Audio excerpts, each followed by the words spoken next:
Je n'écris pas pour avoir de l'argent. J'écris pour laisser des traces de souvenirs de ce conflit aux futures générations. J'écris pour aider à la compréhension de ce douloureux problème. J'écris pour contribuer à la recherche de solutions définitives à la crise casamançaise.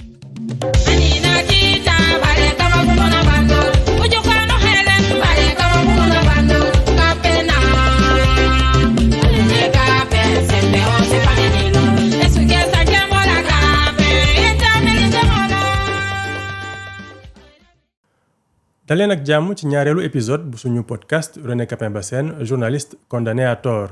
René Bassène mu ngi juddu Ziguinchor atum 1979 dëkku cosaanam Borofay Joola mu ngi féete fu sorewul frontière Guinée-Bissau ci zone bu taroon loolu ndax nekkoon ci diggu xeex yi fa daan am diggante armée bi ak waa rébellion bu MFDC.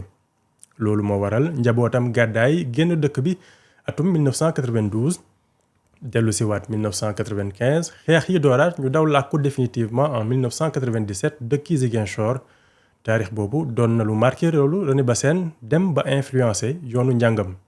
Moi je m'appelle François Clomia Bassène et René c'est mon jeune frère.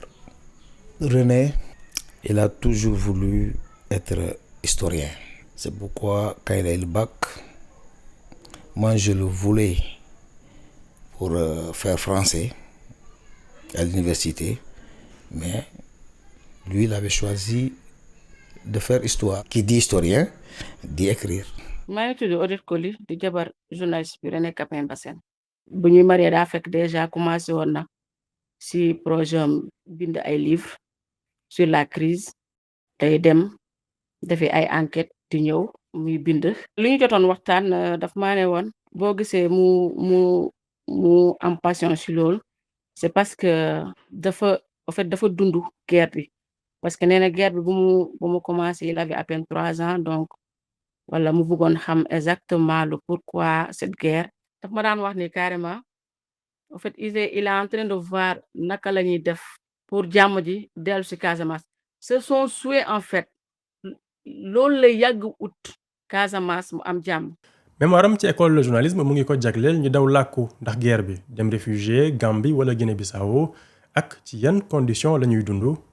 ñu déglu René Bassène ci émission Carrefour de la paix en 2014. Quand j'étais dans les recherches pour mon mémoire de journalisme, j'ai travaillé sur les conditions de vie des réfugiés et déplacés, donc du retour de l'exil au retour. Et donc j'ai eu à faire, avec l'appui du PROCAS, à faire pratiquement le tour des sites de réfugiés en Guinée, en Gambie. Et je suis revenu avec certains réfugiés avec qui j'ai partagé leur quotidien dans le propre village. Et le cas qui m'a le plus marqué, je pense qu'ils m'entendent, c'est EFOC, où j'ai vu des pères de famille, des familles entières, vivre dans un petit... Ce n'est même pas des cases, non. Ce n'est même pas des porcheries. Parce que je crois que même les porcheries du village sont mieux construites que les maisons dans lesquelles vivaient ces populations.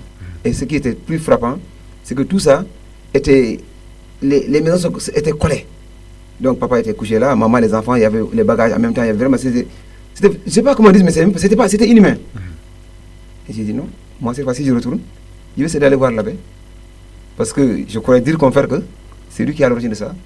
Pour savoir pourquoi et est-ce qu'il est conscient de ce qu'il est en train de faire vivre à ces populations-là. Ça m'a révolté.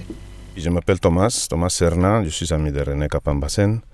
Le premier livre qu'il a publié, c'est des entretiens qu'il a fait quand il était très très jeune. C'est lui, nous on avait ici l'abbé Diamacoune Senghor qui était en résidence surveillée. Il ne sortait pas, on savait qu'il était là. Beaucoup, même moi j'aurais bien aimé aller le saluer, mais je n'ai jamais eu l'idée de m'adresser aux forces armées pour dire moi j'aimerais connaître ce personnage. Par contre lui il l'a fait et je ne sais pas comment il a les permissions et il a été à plusieurs reprises à interviewer cette personne. Et il a réussi, il a publié son livre, il est très, très respecté, très admiré de beaucoup de personnes. ci gëstoom yooyu René Capain Bassène dina dem fu ne dugg fu ne ci voyage yooyu muy door ay recherche am la ko ay rebelle jàpp lu tolloog semaine dugal ko ci kàmb xooxatal ko ndax jàpp ni état moo ko yónni donte yaakaaroon na ni fa lay ñàkk bakkanam taxul René bàyyi mu woyal ay gëstoom.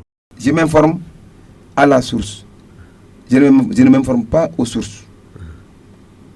C'est-à-dire que pour chaque événement, pour chaque aspect, je fais tout pour rencontrer les acteurs directs, les témoins ou acteurs de cet événement. Donc ceux qui ont lu mes livres savent que c'est un travail de terrain, un travail de porte à porte. Ce n'est pas un recoupement des gens qui disent qu'il paraît que tel a fait ceci, tel a fait ceci, on m'a dit. Non, non. C'est ce que j'appelle les sources. Moi, je vais à la source. C'est là où je puise mon information. Eux tous les gens que j'ai rencontrés, c'est de grands officiers, c'est des officiers supérieurs, en retraite, en activité, c'est des chefs combattants qui sont en activité, d'autres qui sont pilants de maquis. Mais vous savez, on est arrivé à un moment où ils sont, quand vous les lisez, vous sentez qu'ils éprouvent quelque part du regret. C'est du regret. Vous savez, un humain, quand vous occupez une position et que vous faites des choses, des mauvaises choses sur d'autres, viendra un jour où, dans votre propre conscience, vous serez amené à vous culpabiliser. Donc c'est des gens à la limite qui ont cherché à se libérer en me parlant. ci noonu la bind livre am bu njëkk jëm ci Abbé Diamacoune Senghor newoon ay jamono ki gënoon a fes ci MFDC. jar na préciser sax ni livre boobu Assane Seck bi ñu tuddee université bu Ziguinchor moo ko corrigé digal ko mu séparé ko ak livre bi ci topp. Assane Seck moo bind d'ailleurs avant propos wu ñaareelu livre René Capain Bassène bi tudd Casamance récit d'un conflit oublié maanaam taarixu xeex gu ñuy fàtte bi ci mujj tudd Casamance à quand la paix maanaam ana kañ la jàmm di am Casamance. amoon na ñeenteelu livre bu René pare woon daanaka laataa ñu koy jàpp janvier 2018 livre boobu waroon tudd un conflit qui nourrit plus qu'il ne tue. livre am yu bëri yëpp balaa mu koy publier daanaa ko lire mais bii am na bu ma waxoon ne moom mu ngi ci gëstu c'est lié à l'exploitation du bois boobu donc jotuma koo gis. Je sais qu'il écrivait sur ce truc-là. C'était trop gros mais man waxoon naa ko. parce que dafa am lu ma ci jot a lire. ci lim noonu waajal bind. waaw te ma xam ne effectivement loolu bu génnoon c'est le gros problème donc René li ko téye prison bëri na. sama ñeenteelu téere bi li tax ma bëggoon koo tuddee noonu moo di dama gis ne xeex bi dafa soppiku doon utukaay liggéey ak xaalis ci ñu bëri li ma si wane mooy ay réseau yoo xam ne dañuy jaay bant jaayum yàmba ak drogue boo xam ne sax drogue bu bon la jaay bi li nga xamante ne moo di arme ak ay faux billets yoo xam ne dañ ko dugal ci biir te boo seetloo réseau yooyu dañoo am doole léegi jamono ji ñu samp ba dëgër Casamance ak réew yu ko wër kilifa yu bari ci ñoom boo xoolee seen loxo mi ngi ci biir réseau yooyu te ñoom ñépp bëgguñu jàmm waaye tamit bëgguñu xeexoo li leen gënal mooy Casamance nekk ci diggante ndax seeni activité di mën di dox niñ ko bëggee moo waral yenn incident yuy am loolu nag day wane ni opération militaire du saafara guerre bi faw ay accord de paix jiitu ba bu ko defee état mën a def liggéeyam ni mu waree. liggéey boobu li ko may mooy ab réseau informateur bu yaatu bu mu tabax ci ay atu gëstu ci conflit bi. sama benn naataango sax doon wax ni René eggoon na ci lépp lu xew Casamance mën na lijjanti ci lu gaaw ba wax ana kan moo nekk ci ginnaaw ndax am ay sources yu nekk ci biir a biir. ñi ngeen di ñëw dégg bokk nañ ci ñi ko gën a jàppale ci ba muy door ngir liggéeyam sotti. Moi, je m'appelle Landing Diédhiou. Je suis président d'une organisation paysanne nommée APRAN. C'est l'ANRA qui m'a présenté René en me disant qu'ils veulent que René le représente au niveau des activités de négociation pour la paix en Casamance. Et comme je connaissais la Guinée-Bissau, est-ce que je peux amener René Capain en Guinée pour qu'il puisse s'informer de ce qui se passe et à lui de leur informer. Et je suis la première personne à l'amener dans le Mali. Et si je l'ai amené, si j'ai fait de plusieurs répétitions, c'est pour connaître la personne que j'ai amenée. Et on parlait même vraiment de la paix en Casamance avec les combattants. René était un homme convaincu que c'est pas par les armes qu'on peut régler cette crise casamançaise, mais c'est par la parole. Moi, je m'appelle Louis Tende. Je suis un membre de MFDC depuis le début. Nous sommes les premiers à créer les maquis et que En 91, j'ai quitté le maquis parce que j'avais une option avec quelques-uns de mes collègues. Notre option, c'est quoi? Parce qu'il faut négocier le conflit. Jusqu'à aujourd'hui, je suis le coordinateur du CP. C'est le comité que nous avons créé pour unifier les ailes politiques et combattantes. Donc, finalement, nous sommes retrouvés avec l'aile politique de César avec qui nous travaillons jusqu'à aujourd'hui. Dans ces investigations, c'est sur ça qu'il s'est approché de moi pour chercher des informations par rapport au mouvement. Quand il venait me voir, tout ce que je connais du mouvement, je ne le cache pas. Je lui parlais ça. Je n'ai pas aussi hésité à le présenter César. Oui, parce que notre première rencontre avec César, c'était à Sao Domingo. Donc, sur ça, après, ils sont tissés des relations avec César. Ils sont connus. Mais man maa ngi tudd Samba Goudiaby bokk naa si MFDC dugg naa si Macky bi en 86 laa dugg si MFDC léegi man maa nekkoon garde corps Abbé Diamacoune bu mu nekkee si àll bi si journaliste bi bu muy def la ñu xamante léegi mu ne ma moom est-ce que mun naa ko yóbbu si César pour mu koy interviewer pour mu xam affaire bi naka la man maa jël suma moto man tambo ma ngi yoroon benn moto Lifan man maa ko doy yóbbu mu dem di interviewer léegi de fur et à mesure pa kapeng dam ko doy yóbbu mu ñu ñëw boo amee nouveauté ma wax ko ma ne ko René nouveauté am na ma yóbbu ko mu dem interviewer tout ça là muy bind day bind rek moom day bind rek waaw ñu mu poser question César di bind mu ko poser César ay question mu bind.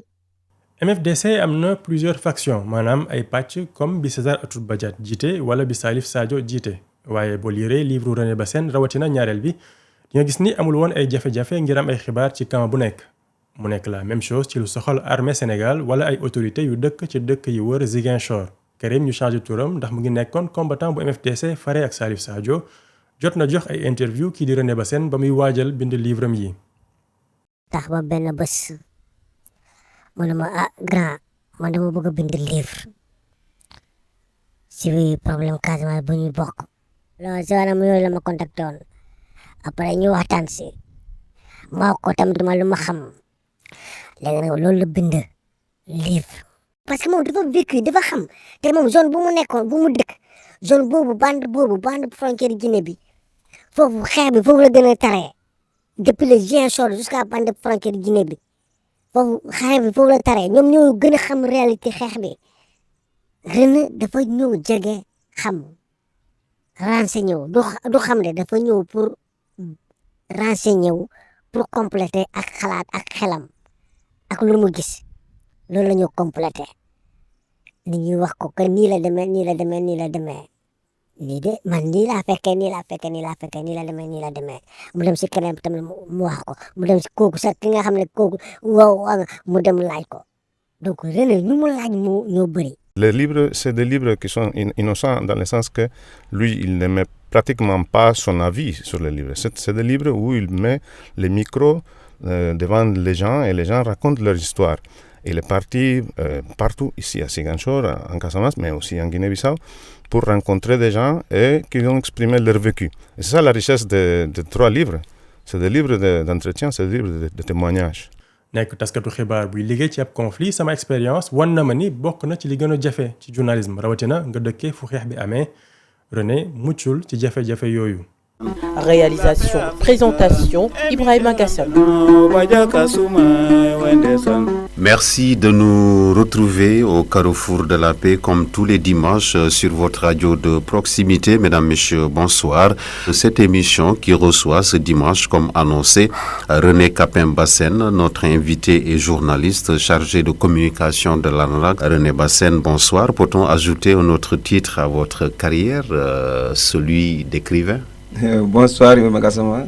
Bonsoir à tous les auditeurs. Donc, pour répondre à votre question. bu ma ñëwee Zik FM ma lancé l'émission Carrefour de la paix loolu yëpp pour wàllu jàmm Casamance bi la alors ma ci doon invité lu bëre René parce que lu dul métier journaliste bu mu doon def daawoon na gëstu lu bëre ci processus de paix bi bëggoon na jege trop Diamacoune jege MFDC pour am ay xibaar parce que téere yi mu doon bind lu bëre affaire rébellion Casamance lay wax parce que lu bëre xëy na ñun ñu nekk ci rajo yi mënuñu ko fësal mais xam nga bindikat yi moom dañuy jël seen courage def investigation donc journalisme d'investigation aussi mu xuus ci daal di nag am projet génne ay livre muy journalisme bi nga xamante ni nag jël na yoon bi nga xamante ni képp ku ko jël tu vas être inquiété man xëy na ci wàllu rajo jëloon naa sama engagement dugg ci àll bi interviewer des gens comme Salif parce que on voulait éclairer l'opinion lu ñuy nëbb ñun bu ñu ko mënee feeñal ñu feeñal la preuve aujourd'hui ils sont en train de discuter avec Salif Sadio donc René aussi bind na ay livres yi nga xamante ni xëy na lu mu ci doon wax am na ñu ci gis seen bopp parce que dafa doon ŋàññi la démarche l'approche ak certaines choses yi nga xamante ni buñ ci jógul day nasaxal li nga xamante ni moom mooy lii di processus de paix. Il faisait de l'investigation man du benn yoon du ñaari yoon daje naa ak moom sur le terrain am na sax ensemble des fois des missions qu'on faisait ensemble dans le cadre du journalisme donc man gis naa ko sur le terrain et le discours qu'il tenait c'était un discours qui n'allait pas dans le sens de voilà man mi dund naa ko même moi une fois j'ai reçu une lettre via la poste qui me menaçait me disant de me taire de ne pas dire certaines choses moom xamoon na il connaissait bien le processus il s'est bien documenté jege na waa MFDC jege na armée bi xam na lu baax certaines informations en tant que journaliste d'investigation donc forcément dina am ñi nga xamante ni bu fësalee seen liggéey ñoom seen sarax dina xaw a yàqu. waaw ses principales critiques c'était contre les messieurs Casamance parce que xam nga nguur gi ku ñëw rek nga am say approche dans le processus de résolution xëy na loolu bokk na sax lu gën a retarder processus bi parce qu'il y a pas eu de continuité de l'État donc moom bu ñëwee les failles là les relever dire que voilà l'approche n'est pas bonne bon xaalis bu ñuy dugal ci conflit bi xëy na ça va dans la poche de certains qui soi-disant ont rencontré un tel moom dem na waxtaan ak diw mais nee na ko c'est pas vrai kenn musu ko gis etc. Comment est-ce que c'est facile d'être journaliste qui couvre le conflit alors qu'on est basé? Oui, c'est être entre le marteau et l'enclume parce que xëy na bi nga doon def investigation on connaît des confrères yi nga xamante ni ils étaient dans le même sillage boo jëlee feu Madior Fall de Sud Quotidien nga jël notre grand frère Demba Ndiaye qui était à la RTS daawoon nañu ñoom Amadou Mbaye Loum paix à son âme ñoom peut-être lu leen sauvé mooy qu'ils n'avaient pas pied à Ziguinchor dañuy ñëw pour des missions donc le plus difficile c'était nous qui étions sur place ici parce que d'abord ñun ci askan wi la ñu nekk ils savent où nous sommes ils savent qui nous sommes donc armée bi dina la surveiller ci li ngay wax MFDC dina la surveiller ci li ngay wax parce que ku nekk bëgg na xëcc nga ñëw ci booram donc yow mi nga xamante ni tu es un fils de la Casamance déjà préjugé yi am sa kaw mooy dañuy ne est-ce que tu es républicain ou tu es régionaliste donc yooyu c'est des choses yi nga xamante ni boo moyul rek dina la rattraper malgré les difficultés on a su quand même résister mais j'avoue que bu ñu amuloon fit bu ñu amuloon engagement def ko xëy na lem nañu suñu bagage dem nañu lu yàgg. Alors justement ci René ginnaaw ba ñu ko jàppee il y a eu beaucoup de choses qui ont été dites sur moom on l'a présenté comme un idéologue comme un porte-parole du MFDC est-ce que ça correspondait à yow ki nga xam?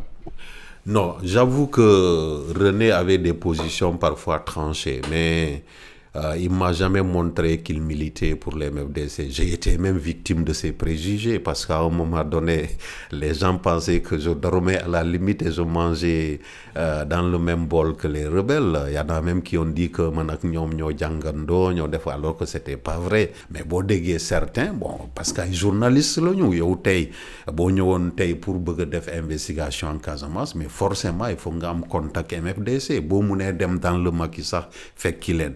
J'ai été plusieurs fois avec des confrères, même de la presse internationale, France 24, avant nous, les Jan Galio, etc., l'autant expulsé parce qu'ils voulaient se rapprocher pour Amay Khibar, parce que le journaliste de quoi intéressé, c'est les sources. Donc ça, nous souffrir na ci lolu parce que voilà nos qui rebelles. Parce que simplement, les informations que je donnais, nous avons fait qui nous amé ces informations, pourquoi nous avons pourquoi nous avons. C'est parce que nous sommes des journalistes. Nous avons dougué ci cantonnement militaire, nous avons dougué ci MFDC. Heureusement que l'armée et le MFDC après ils ont compris, mais voilà, René n'a pas peut-être échappé à ça. Et je pense que l'autre aussi beaucoup de le consonal. Mais tantôt, des fois, il y a des gens très courageux m'ont approché, m'ont dit, mais René, il y a dans tel milieu, il est dit que vous êtes un rebelle. J'ai dit, ah bon? Il m'a dit, oui. Est-ce que vous avez les preuves de ce que vous dites? Il m'a dit, non, je l'ai entendu, c'est pourquoi je suis venu vers vous pour demander. Il dit, très bien, vous aurez la réponse. Des gens ont écrit des livres avant moi. Des gens ont parlé de conflits des années bien avant moi. Quand eux, ils parlent, c'est des spécialistes. Pour parler de conflit, on ne peut pas parler de conflit sans rencontrer les combattants. On ne peut pas parler de conflit sans rencontrer les acteurs du MFDC. Tout comme aussi, on ne peut pas parler de conflit sans rencontrer les acteurs étatiques et les gens de la société civile. Si maintenant, il y a d'autres qui, quand ils se prononcent, ils sont experts, ils sont spécialistes, et que quand moi je me prononce, je suis combattant, je suis d'accord. J'accepte d'être combattant de la vérité. J'essaie d'être combattant pour la paix.